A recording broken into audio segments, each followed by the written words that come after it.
You may have heard the phrase, calorie counting is king when it comes to losing weight. But what comes next on this calorie deficit pyramid? I'm sure we all know the 3 macronutrients, right? Protein, carbs, and fat, which all foods are made up of. But what some of you might not know is that these 3 macronutrients are not all created equal. Hi, if you're new here, I'm Amanda, aka Fit Food AE, and today we're going to be talking about why getting enough protein is extremely important for weight loss. That's right, to make weight loss even more complicated, it's not just about calories in, calories out. Sorry. So if you're excited to hear me speak about this topic, please give this video a like, subscribe, and share it with your friends, as it really helps the channel and I post new videos every week. And with that, let's get started. So you'll notice on my channel and other channels like mine that make macro-friendly recipes, that the recipes are not only lower in calories, but also higher in protein. So why is that? The most important reason that protein aids in weight loss is that it helps keep you full. Protein takes longer to break down and digest than carbs and fat. For example, eating a 2,000 calorie diet that's balanced and high in protein is going to keep you feeling way more full and satisfied than eating 2,000 calories worth of chocolate chip cookies. I love chocolate chip cookies, but just not for like breakfast, lunch, and dinner, if you know what I mean. So as a rule of thumb, make sure to get 20 to 40 grams of protein per meal, plus mix in some high protein snacks, and you'll be golden. When it comes to weight loss, I know that a lot of us are culprits to late night snacking and junk food. Eating balanced meals and snacks throughout the day will keep you feeling full and satisfied and will help to curb those cravings at night and keep them under control. Protein is the building blocks of our muscles, so eating adequate amounts of it will help you maintain muscle mass and promote muscle growth. So this will allow you to perform better at the gym, meaning you'll not only burn more calories, but you will also increase your muscle mass. And muscle weighs more than fat. The more muscle that you have, the more calories your body needs to function. So if you watched my last video, which was on calorie deficits, you would have heard me talk about something called total daily energy expenditure, otherwise known as TDEE. The total number of calories you burn daily consists of 4 categories: basal metabolic rate, which is BMR, non-exercise activity thermogenesis, aka NEAT, planned exercise, and the thermic effect of food, otherwise known as TEF. Might be thermic effect of feeding, I don't know. Either way, you get it. So the thermic effect of food is the energy that your body requires to digest and metabolize the food that you eat. So the TEF of protein is 20 to 35%, whereas the TEF of carbs is 5 to 15, and fat is 0 to 5%. This means your body uses more energy to digest protein than they do for the other 2 macronutrients. Therefore, if you eat enough protein, it boosts your metabolism and allows your body to burn more calories throughout the day. So you might be wondering how much protein you're supposed to eat on a day-to-day basis. Well, the generic rule of thumb is 1 gram of protein per pound of body weight. But of course, if your current weight is quite high and you have a lot of weight to lose, I would say it's better to aim for 1 gram of protein per pound of your goal body weight.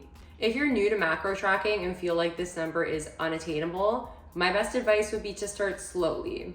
The goal in this scenario is to aim for as much protein as possible. Start off by increasing your protein in one of your meals, then 2, then 3, and then slowly work in some high protein snacks as well. So now that we know that protein is important and we know how much we have to eat per day, how do we go about executing this? So we all know that it's easier to eat high protein when you're eating at home and eating the same things day to day. But what about when you're going out to eat with your friends, family, your partner, etc.?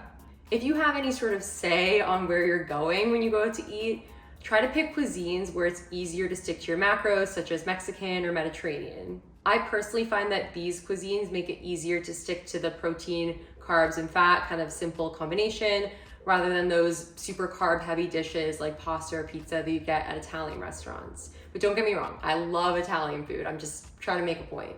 If you can pick a restaurant that has the nutritional information posted on the website, great, that makes your life way easier. Chain restaurants usually have this.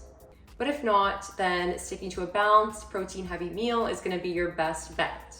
For example, chicken skewers with pita bread and a salad. Maybe the salad has some like feta cheese and olives for fats. Or maybe a burrito bowl with cheese, beans, veggies, maybe some guacamole thrown in there. I'm getting kind of hungry now. And if you know you're going out to eat for dinner, for example, then maybe just aim to eat a slightly higher protein breakfast or lunch than you normally would, just in case you have to make up for the fact that the dinner isn't as high in protein. And if you know there's a night that you're gonna be drinking alcohol, you have to especially make sure to get enough protein throughout the day, because obviously some of the calories you're gonna be consuming will be empty and won't keep you full. That's okay. When you're cooking at home, sticking to the same meals more or less each day is gonna make your life way easier. For breakfast, I usually love starting my day with protein oatmeal with fruit and Biscoff spread. That's exactly what I ate before I filmed this video.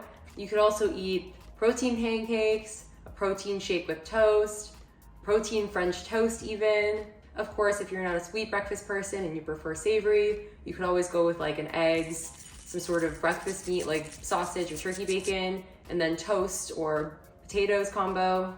For lunches and dinners, as I mentioned before, the protein, carbs, and fat combo is just the best way to go. And there's so many different combinations that you could do. A good example would be some sort of bowl with a grain like rice or noodles, a protein like chicken or tofu, then veggies, maybe some avocados or nuts for fat. Or if you love bread like me, eating a sandwich with some sort of protein and fat inside, that'd be a really good combo, like cheese.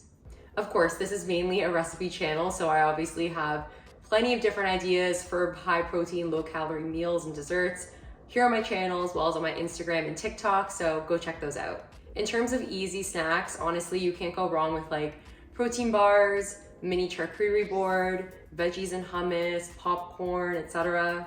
Of course, not all your snacks need to be high in protein. As long as your meals are high, you could do higher volume snacks like popcorn if that's your jam. But yeah, I would just highly recommend seeing what works for you. If you find something that works for you, doing the same thing day to day, and obviously checking out my recipes for some inspo.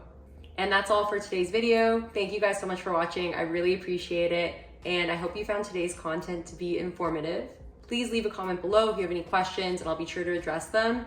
And feel free to comment with any suggestions you have for fitness and nutrition educational topics. And please give this video a like, subscribe, and share it with your friends, as it really helps the channel and I post new videos every week. And with that, I will see you guys next time. Bye.